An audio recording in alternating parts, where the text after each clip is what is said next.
क्या तुमको किसी ऐसे फाइटर का नाम पता है जो अपनी 3 फाइट के बाद ही वर्ल्ड फेमस हो गया हो? ऐसा कौन सा फाइटर है जिसका 2 साल पहले तक तुमने नाम भी नहीं सुना हुआ था और अब वो तुम्हारी इंस्टाग्राम की हर एक रील में होता है? जी हाँ, मैं बात कर रहा हूँ इलिया टोपुरिया की। अब तुम बोलोगे कि भाई तू क्या बात कर रहा है, इलिया टोपुरिया का रिकॉर्ड तो 16-0 है। ये बात बिल्कुल सही है, लेकिन उनकी पिछली 3 फाइट से पहले उनको कोई जानता भी नहीं था, इसीलिए इस टाइम पे वो सबसे ज्यादा तेजी से पॉपुलर होने वाले फाइटर हैं। कंपैरिजन के लिए तुम ऐसे देखो, इस्लाम मखाचेव जो कि ऑलरेडी सुपरस्टार हैं, यूएफसी के अंदर 2014 में आए थे और इलिया टोपुरिया 2020 में आए हैं, यानी कि कोविड के टाइम पे, और वो इस्लाम मखाचेव वाला सुपरस्टार स्टेटस शेयर करते हैं। इलिया टोपुरिया यूएफसी के अंदर 8-0 रिकॉर्ड के साथ आए थे।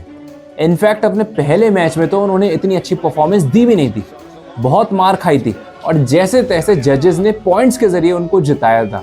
सोचो अपने इस पहले मैच में ही अगर वो हार गए होते।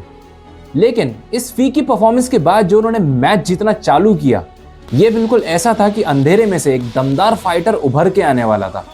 अपने नेक्स्ट मैच में उन्होंने अपने ओपोनेंट को पहले ही राउंड में नॉकआउट के जरिए हरा दिया। सेम यही हालत उन्होंने अपने अगले 4 ओपोनेंट्स की थी। जब ये बात फैलने लगी कि 65 केजी वाले डिवीजन में एक दमदार कंटेंडर आ चुका है, तो ये बात यूएफसी प्रेसिडेंट डेना वाइट तक पहुंची और इलिया टोपुरिया को उनका पहला चैंपियनशिप मैच दिया गया। उस टाइम पे चैंपियन थे अलेक्जेंडर वोल्कानोव्स्की, जो कि पिछले 10 साल में इस्लाम मखाचेव के अलावा और किसी से नहीं हारे थे। उनके पास इतना एक्सपीरियंस था जितना इलिया टोपुरिया और हमजा चिमाएव को मिला के है। उनकी कोई ऐसी वीकनेस नहीं थी और वो स्ट्राइकिंग और रेसलिंग दोनों हैंडल कर सकते थे। पर इलिया टोपुरिया ने ठान रखी थी कि उनको चैंपियन बनना है। जब इन दोनों का मैच स्टार्ट हुआ तो अलेक्जेंडर ने बहुत ज़्यादा मूवमेंट के साथ इलिया टोपुरिया पे अटैक करना चालू कर दिया। उनको पकड़ पाना थोड़ा सा मुश्किल हो रहा था, तो पहला राउंड तो इलिया टोपुरिया ने सिर्फ अलेक्जेंडर का फाइटिंग स्टाइल समझने में ही निकाल दिया। दूसरे राउंड में इलिया टोपुरिया ने वही किया जो वो हर किसी के साथ करते हैं, अपनी पावर का यूज करके ओपोनेंट का नॉकआउट। और ये समझने की तो बिल्कुल गलती मत करना कि वो अपनी इस पावर में मसल्स का यूज करते होंगे, वो टेक्निक का यूज करते हैं, आसान भाषा में बॉडी का रोटेशन। अलेक्जेंडर वोल्कानोव्स्की को हरा के वो बन जाते हैं यूएफसी चैंपियन। जो भविष्यवाणी उन्होंने अपने इंस्टाग्राम अकाउंट पे 6 महीने पहले करी थी, वो उन्होंने ईजिली सही साबित कर दी। पर वो यहाँ रुके नहीं। लोगों ने कहा कि अच्छा, तुम अपनी बॉक्सिंग का यूज करके ओपोनेंट्स को हराते हो, तो तुम यूएफसी के बेस्ट बॉक्सर को हरा के दिखाओ, तब हम मानेंगे। ये बेस्ट बॉक्सर कोई और नहीं, ये है मैक्स हॉलोवे। मैक्स हॉलोवे के पास रिकॉर्ड है कि उन्होंने यूएफसी में सबसे ज्यादा पंचेज मारे और आज तक कोई उनको पंच मार के नीचे गिरा नहीं पाया। लेकिन ये सब इलिया टोपुरिया के लिए सिर्फ कहानियां थी।